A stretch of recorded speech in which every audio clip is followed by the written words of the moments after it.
అందరికీ నమస్కారం అండి. తెలుగు స్టోరీ బుక్ ఛానల్కి స్వాగతం. ఈరోజు నేను మీకు వినిపించబోతున్న కథ కొడుక్కి తెలియకుండా కోడలికి విడాకులు నోటీసులు పంపించిన అత్తగారి చెంప చెల్లుమనేలా సమాధానమిచ్చి అత్తగారినే తన కాళ్ళ దగ్గరకు వచ్చేలా చేసిన కోడలి కథ. కథ పేరు రాజీ. రచించిన వారు వాణిశ్రీ గారు. మరైతే ఈ కథను ఎక్కడా స్కిప్ చేయకుండా చివరి వరకు వినండి. నచ్చితే లైక్ చేయండి. కొత్తగా మన ఛానల్ని చూస్తున్నట్లయితే కనుక సబ్స్క్రైబ్ చేసుకోవడం అస్సలు మర్చిపోవద్దు. మరిక కథలోకి వెళ్ళిపోదామా? గోవిందరావు 3 కోట్లు ఖర్చు పెట్టి జూబ్లీహిల్స్లో కట్టించిన 3 అంతస్తుల మేడ గృహప్రవేశానికి వచ్చిన చెల్లెలు అనసూయ అలిగి కూర్చుంది. ఆ రోడ్డంతా గృహప్రవేశానికి వచ్చిన అతిథుల కార్లతో నిండిపోయింది. గోవిందరావు, అతని భార్య రుక్మిణి అతిథులకు స్వాగతం చెప్తూ షామియానాలలో లంచ్ చేస్తున్న వారిని పలకరిస్తూ హడావిడిగా తిరుగుతున్నారు. అనసూయను ఎవరూ పట్టించుకోవడం లేదు. ఒక బెడ్రూమ్లో కూర్చొని టీవీ చూస్తోంది. ఏమమ్మా, ఇంట ఆడపడుచువి, పెత్తనం అంతా నీదేగా, ఏమీ పట్టనట్లు కూర్చున్నావేమిటి? అటుగా వచ్చిన మందర ప్రశ్నించింది. ఆమె వరుసకు మేనత్త అవుతుంది. ఆమె అసలు పేరేమిటో గాని అంతా మందర అని పిలుస్తారు. ఇక్కడ నాకేం పెత్తనం ఉందత్తా? ఇప్పుడు మేము వాళ్ళ కళ్ళకు కనిపిస్తామా? సీరొచ్చి పడిందిగా. నేనేమో పేదరాల్ని, నన్నెవరు పట్టించుకుంటారు? కార్లలో వచ్చిన వారిని, ఖరీదైన గిఫ్ట్లు తెచ్చిన వారిని కౌగిలించుకుంటారు. మేమిప్పుడు పనికొస్తామా అన్నది అనసూయ. అంతేలేమ్మా, కాలం కలిసొచ్చి నడిసొచ్చే కొడుకులు పుట్టినట్లు మీ అన్న రియల్ ఎస్టేట్లో కోట్లు గడించాడుగా. కోటీశ్వరుల జాబితాలోకి వెళ్ళిపోయాడు. మనలాంటోళ్ళంటే చిన్న చూపే మరి అంటూ అనసూయను ఓదార్చింది. ఆ తర్వాత రుక్మిణి కనిపిస్తే, ఏమమ్మా రుక్మిణి, మీ ఆడపడుచు అలిగి కూర్చుంది చూశావా అడిగింది మందర.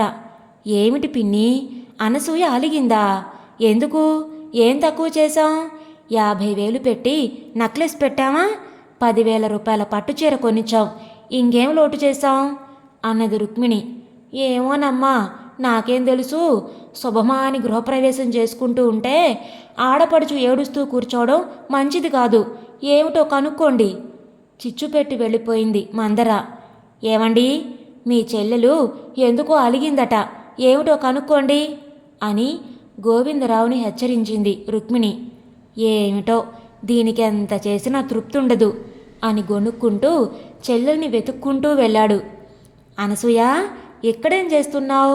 బంధువులంతా నిన్ను అడుగుతుంటే అంటూ వచ్చాడు గోవిందరావు. అన్నని చూసి కళ్ళనీళ్లు తుడుచుకుంటూ ముక్కు చీదుకుంది అనసూయ. శుభకార్యానికొచ్చి ఏడవడం ఏమిటి? నీకేం తక్కువైంది విసుగ్గా అన్నాడు. అన్నీ ఎక్కువే అన్నది అనసూయ ఏడు పాపుకుంటూ. ఏమిటో చెప్పరాదు, లేకపోతే నాకేం తెలుస్తుంది అన్నాడు గోవిందరావు చిరాకు పడుతూ. శ్రీకాంత్ని అమెరికా పంపిస్తానన్నావు, ఏమైనా పట్టించుకున్నావా? అవునులే, మేమిప్పుడు నీ కంటి కాంతామా? కోటీశ్వరుడు అయిపోయావుగా. నీ స్నేహాలన్నీ కోటీశ్వరులతోనే ఉంటాయి. నూనెలో కలుస్తుంది కానీ నీళ్లలో కలుస్తుందా నా పిచ్చి గాని? అబ్బబ్బా, ఆపవే నీ సొదా. నీ కొడుకుని అమెరికా పంపాలి అంతేగా? అంతేకాదు, నీ అల్లుణ్ణి చేసుకోవాలి. మరి దాన్నేం చేస్తావు? ఏదో చేసి వదిలించుకుంటాగా. సరే, అదేదో చేసిరా చూద్దాం అని గోవిందరావు చెల్లెలికి అభయమిచ్చాడు. అనసూయ ఎగిరి గంతేసింది. శ్రీకాంత్కి బీటెక్ పాస్ అయ్యాక లెక్చరర్గా పనిచేస్తున్న రాజేశ్వరితో పెళ్లి కుదిరింది. శ్రీకాంత్కి చాలా కాలం జాబ్ దొరకలేదు. సంపాదించే అమ్మాయి దొరికిందే చాలని కట్న కానుకల దగ్గర పేచీ పెట్టకుండా పెళ్లి చేసుకున్నారు. తర్వాత పరిస్థితులు మారిపోయాయి. శ్రీకాంత్ కంప్యూటర్ కోర్సులు చేసి సాఫ్ట్వేర్ ఇంజనీర్ అయ్యాడు. నెలకి 50,000 సంపాదిస్తున్నాడు. ఇప్పుడు రాజేశ్వరిది ముష్టి జీతం. ఒకప్పుడు గోవిందరావు కూతురు నల్లటి తుమ్మమొద్దు, తారుడ్రమ్ము ఆకారం. అన్న కూతుర్ని ఎక్కడ చేసుకోమంటాడోనని అనసూయ తప్పుకు తిరిగేది. కొడుక్కి ఉద్యోగం రాకముందే తెలివిగా ఉద్యోగం చేస్తున్న అమ్మాయిని కోడలుగా చేసుకుంది. కానీ ఇప్పుడు రియల్ ఎస్టేట్ బిజినెస్లో గోవిందరావు కోటీశ్వరుడయ్యాడు. అతని ఏకైక సంతానం ధనలక్ష్మి. ధనలక్ష్మిని వదులుకోవడం ఎంత తెలివి తక్కువ పనో అనసూయకి అర్థమైంది. ఇప్పుడున్న కోడల్ని వదిలించుకుంటే తన కూతుర్ని చెల్లెలి చేతిలో పెట్టడానికి గోవిందరావుకి ఇష్టమే. కూతురు అందగత్తె కాదు, ఎవడైనా డబ్బు కోసమే చేసుకుంటాడు అనే నగ్న సత్యం అతనికి తెలుసు. అదే మేనల్లుడే అల్లుడైతే తన మీద భయభక్తులతో ఉంటాడు. కూతురికి హాని చేయడం, సరిగ్గా చూసుకోకపోవడం వంటి సమస్యలు ఉత్పన్నం కావు. అనసూయ ధోరణి మారిపోయింది. కోడల్ని సతాయించడం మొదలుపెట్టింది. పిల్లి మీద ఎలుగు మీద పెట్టి తిడుతోంది. ప్రతిదానికి దరిద్రపు సంబంధమని, శనిగ్రహంలా దాపురించిందని అనడం సాగించింది. రాజేశ్వరి మొగుడి దగ్గర మొత్తుకుంది. జరగబోయే కథంతా తెలిసినవాడు గనక సర్దుకు పొమ్మన్నాడు. సర్దుకోలేకపోతే తట్టా బుట్టా సర్దుకోమన్నాడు. సహనానికైనా హద్దుంటుంది. హద్దులు దాటితే సహనం అసహనంగా మారుతుంది. రాజేశ్వరి ఇక భరించలేక వేరు కాపురం పెడదామని ప్రపోజ్ చేసింది. అందుకు శ్రీకాంత్ ఒప్పుకోలేదు. తల్లి ఒంటరిగా ఎలా ఉంటుందన్నాడు. వృద్ధాశ్రమంలో ఉంచడం తనకిష్టం లేదన్నాడు. ధనలక్ష్మి అప్పుడప్పుడు ఇంటికొస్తోంది. బావా బావా అని శ్రీకాంత్ వెంట తిరుగుతోంది. శ్రీకాంత్ ఆమెతో సినిమాలకు, షికార్లకు తిరగడం మొదలుపెట్టాడు. అనసూయ వాళ్ళని ప్రోత్సహిస్తోంది. మేనకోడలికి రకరకాల వంటలు చేసి పెడుతుంది. బ్రతిమాలి తినిపిస్తోంది. ఒకరోజు శ్రీకాంత్ అకారణంగా రాజేశ్వరి మీద చెయ్యి చేసుకున్నాడు. రాజేశ్వరి అభిమానం దెబ్బతింది. ఆమెకు తన మీద ఏదో కుట్ర జరుగుతున్నదని అర్థమైంది. ఇక ఆ ఇంట్లో ఉంటే తన ప్రాణానికి హాని జరిగినా జరగొచ్చని వెళ్ళిపోవడానికి నిర్ణయించుకుంది. కొడుకు శరణ్ని తీసుకొని వెళుతూ ఉంటే శ్రీకాంత్ అడ్డుపడ్డాడు. మనవణ్ణి ప్రస్తుతానికి తల్లితోనే ఉండనీయమని కొడుక్కి సలహా ఇచ్చింది అనసూయ. ఎందుకంటే వాడికిప్పుడు 5 ఏళ్ళు. స్కూల్లో ఫస్ట్ క్లాస్ చదువుతున్నాడు. పసి వయసు. వాడి ఆలనా పాలనా చూడ్డానికి చాలా సమయం కావాలి.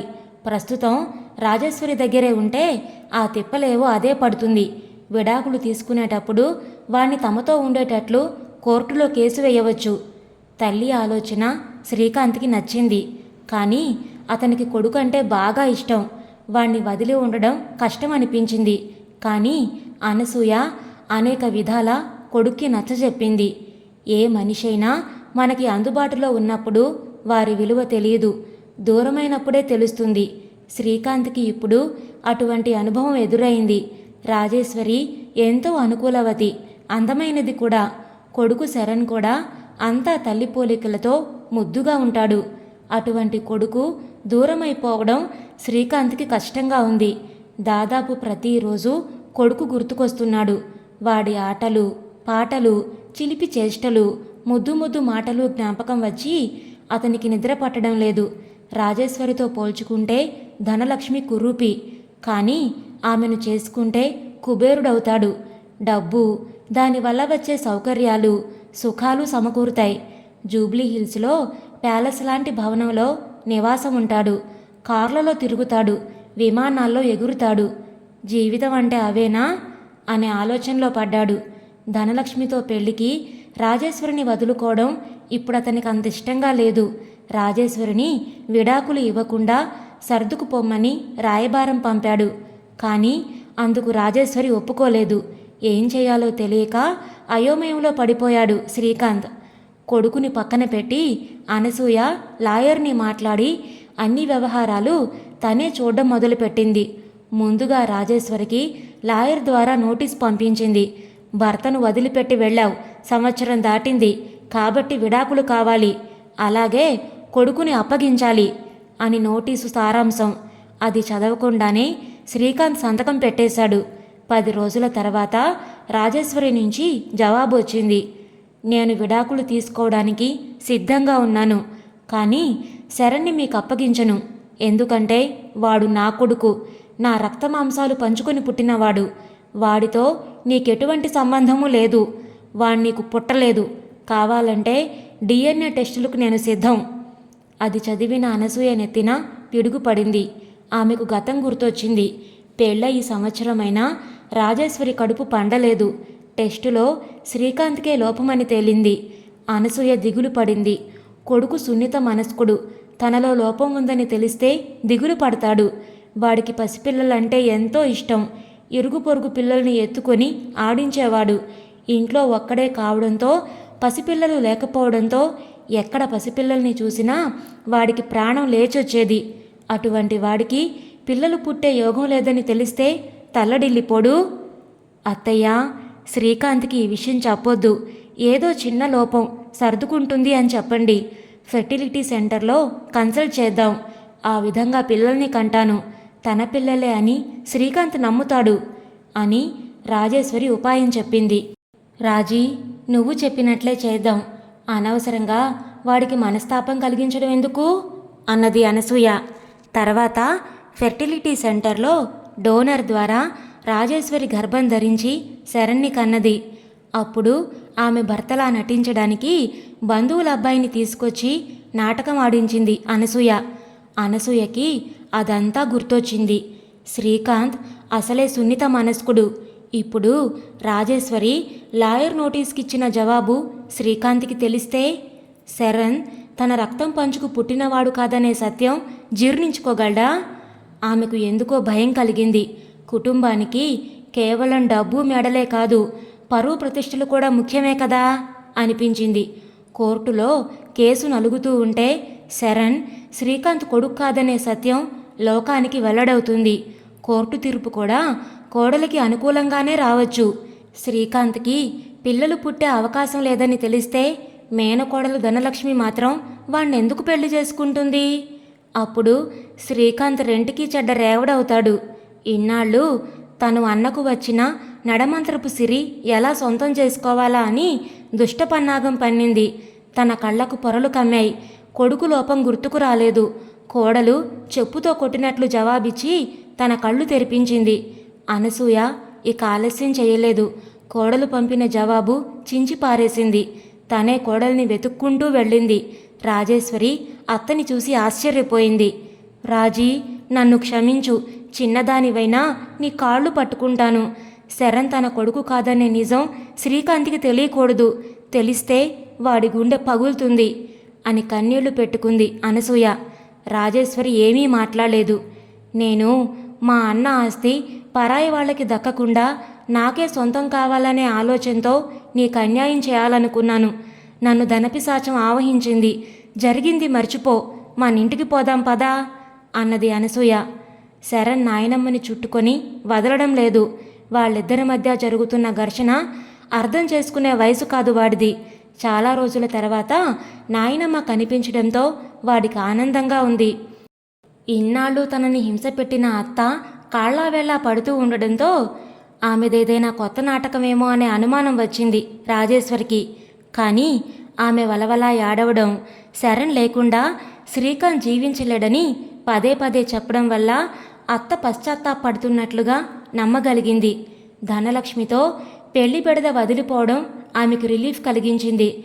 కాళ్ల దగ్గరకు వచ్చిన అత్తని కాళ్ళదన్నడం ఎందుకు? తను రాజీ పడుతున్నట్లు చెప్తున్న మాటలు ఎంతవరకు నిజమో తర్వాత కాలమే నిర్ణయిస్తుంది. శరణ్కి కూడా తండ్రి లేని లోటు తీరుతుంది. తనకి ఒంటరి జీవితం నుంచి విముక్తి కలుగుతుంది. అనేక విధాలుగా ఆలోచించిన రాజేశ్వరి అత్త వెంట బయలుదేరింది.